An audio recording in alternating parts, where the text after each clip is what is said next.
right? In, out, long, short. We look at, observe every breath without judgment. And that's what we do.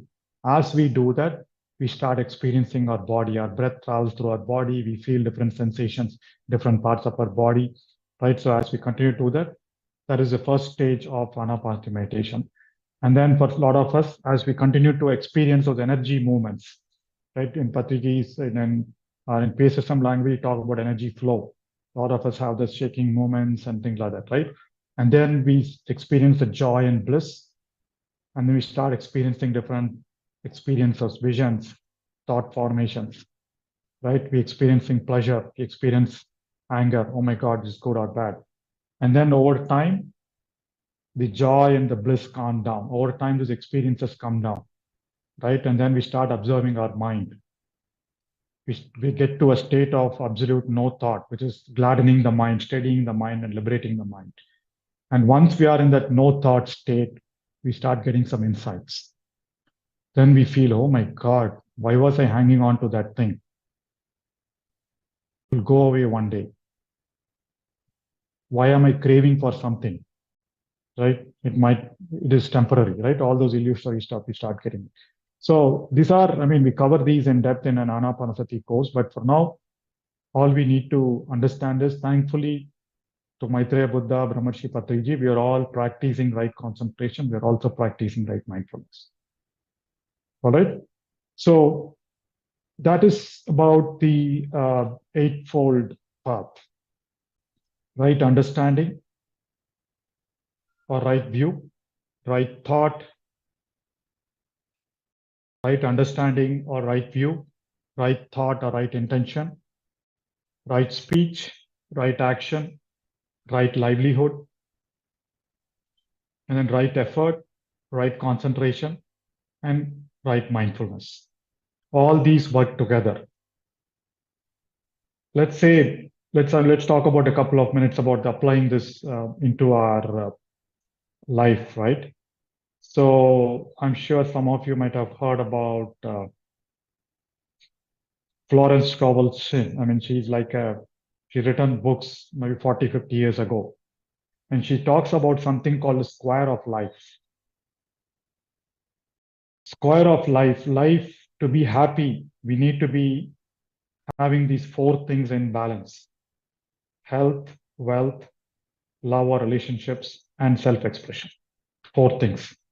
If any of these things are not balanced, if you're not happy, if you're not doing things right in one of these dimensions, overall, you still have some suffering left, right? Health, obviously, a lot of us know. Ana-Pana-Sati meditation cures us of a lot of illnesses, health, both mental, physical, emotional health. And then money or wealth relates to karma, relates to our work, right? Wealth, money, and then love or relationships, another important dimension, right? Just like the Hindu saying, right?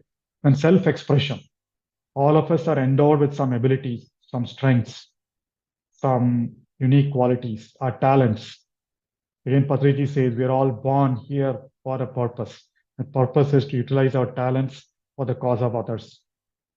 And self-expression. Sometimes we get to do it at 10 years, sometimes we get to do it at 30 years, sometimes we get to do it after retirement at 60 years. Doesn't matter. But if you're not fulfilling this part, then you're not happy. That is what gives us fulfillment in life, right? So the square of life is about the perfect plan for life: health, wealth, love, and perfect self-expression. This is the square of life which brings perfect happiness. So if you go back and look at any problem, if you want to analyze any problem through the lens of this eightfold path and the noble truths, right? Let's say I have a issue. I used to have this problem with one of my boss when I was working in UK, right? He used to be a very tough taskmaster. And every meeting that we go into with a presentation, he just kills us and kills the presentation. He says, what the hell have you guys prepared it? Every meeting, every presentation we go prepare it, he used to just kill us. I used to be the leader of the team, and then I used to feel very bad. Oh my God, I'm so qualified. I go in there and why does he always talk ill of the presentation, talk ill of the people doing it, right? So all that, we all used to feel very bad. And I specifically used to feel very bad. Having been a meditator, that's another dimension. I've been meditating for so long, why do I feel bad? I shouldn't be feeling all these feelings, right? And then it used to be so severe. When I go home after work, my wife immediately find out, oh, did you have the meeting with that person? Right? And then it used to be so obvious. And obviously, I mean, if Patriji was around, I would have asked him why, and he will always smile and give me some answer. But in this case, it happened to be most of my wisdom hasn't come through, or most of my moments of enlightenment hasn't come through meditation. It always has come through books. So along this time, one day, suddenly I went into my Gmail, happened to open a newsletter. I subscribe to a lot of newsletters, opened to a newsletter that talked about a book and led to me a book. I looked at the book. And then that is one of the truths that I learned. Though people have been telling, we've been reading about it, you will not get to the strength or the severity of it until you practice it, until it happens to you, right? Again, it's very simple. So it says the feeling of frustration, the feeling of unhappiness, the feeling of suffering is to you, Sai. It's not to the other person. I am feeling bad about what the other person did. The other person is walking away happily. This happens. Somebody passes a remark 10 years ago. We carry that ill will, we carry that feeling, where the other person is free of that, right? So it's about letting go. It's about changing our perception, our thought. The moment you change your thought, magic happens. So the teaching from that incident was, it's about me. It's not about the other person. I have to change my feeling. I have to change my thoughts. So that immediately changed the way I started looking at the meeting. So we used to go prepared into the meeting, prepared, expecting all those bullshit happening to us, expecting all those tantrums, right?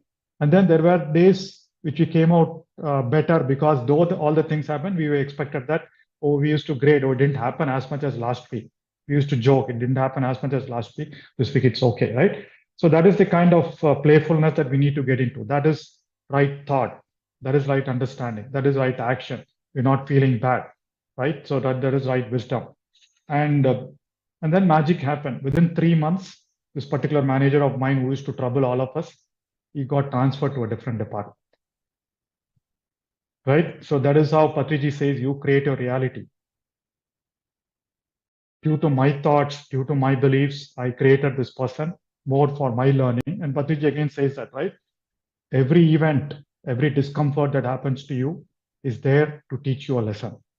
Once you learn the lesson, that particular incident or situation vanishes, which is exactly happened in this particular instance. Again, there are a lot of other instances which I keep talking about in other occasions, right? So again, this is an application of Eightfold Path. And similarly, I mean, if you look at it, when you put this program together for 11 days, when there is a pyramid project happening, when we are planning for Buddha Purnima, if you look at this whole Eightfold Path, we have to have that right understanding, right view. How many people are we going to target? This 11-day program, this whole format, I'm sure someone has decided these are the speakers, this is what is the format, this is the time, all that is right view, right understanding, with the right intention of recording or transmitting Gautam Buddha's wisdom and Patriji's wisdom to all. Right? Similarly, for us in Buddha Purnima, we are planning to host 5,000 people. So there is whole thing about what do we need to do on the ground, how do we get the program running? So a lot of teams working on the ground, right? And then we have to communicate right. All our flyers, all our speech, all our talk needs to be, that is right speech, right action. Sending out, again, having those flyers with us did not help, right? Reaching out to the right people, spreading things the right channel, digital marketing, whatever, social media marketing, all that we need to continue doing it, making the right payments, right action, paying the vendors, paying the musicians, all that is going to happen, right? Right effort every day, I mean, periodic meetings. Every week we have a status call looking at what we did yesterday was at Pyramid Valley reviewing arrangements. So right effort. And all this through right mindfulness and right concentration that allows us to think right. So every activity that we do, every project we undertake, if you look at it, all these 8 parts of it are involved. And thankfully, we have the right wisdom to do that, right?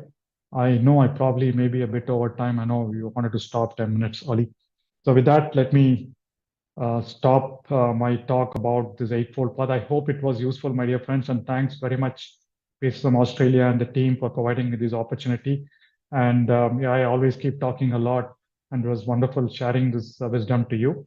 I hope it was useful to you and in a manner that was understandable, and hope all of us practice it to get out of all of our sufferings. Thank you very much, Masters. Any Q&A? If you have time for Q&A, I'm open for Q&A. Or you want to get into a celebration, you can do that. Thank you, sir. Yeah, we definitely take some question answers, sir. Is anyone in the audience have any questions? Please raise your hand and we will take one by one. Sir, I love your example of your boss. In the meantime, people thinking about the questions. But what will you do if they are your loved ones, your blood relations? You can't change them. We come across a lot of situations that people ask, they have troubles with their loved ones and someone said something and that's really hurting and they can't move on.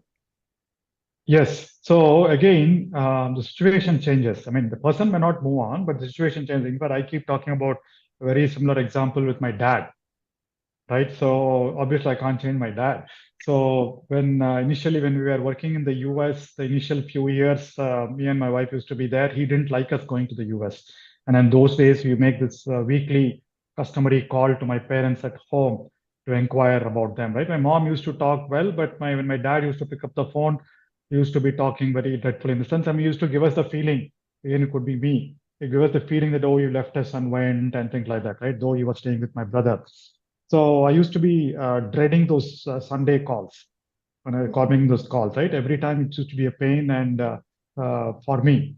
And suddenly one fine day, I saw him talking to me well, right? And then I introspected. What happened was the prior 2 months, I was busy with some other work. I was doing my PhD thesis. I was absolutely totally busy doing that work. And my wife used to make that call. I just used to pick up the phone, talk for 2 minutes, and then give it, right? Those 2 months, I did not think about this conversation. I did not have that feeling that it's going to be dreadful, right? That is what is letting go, right? So you let go of that feeling. The moment you stop having that feeling, then the other person, the other situation changes. In this case, that probably happened, right? I was having that feeling of fear or the frustration of talking to my dad, right? But when for those 2 months it stopped. The moment I started, same thing happened with my boss also, right? The moment I stopped having that, things changed.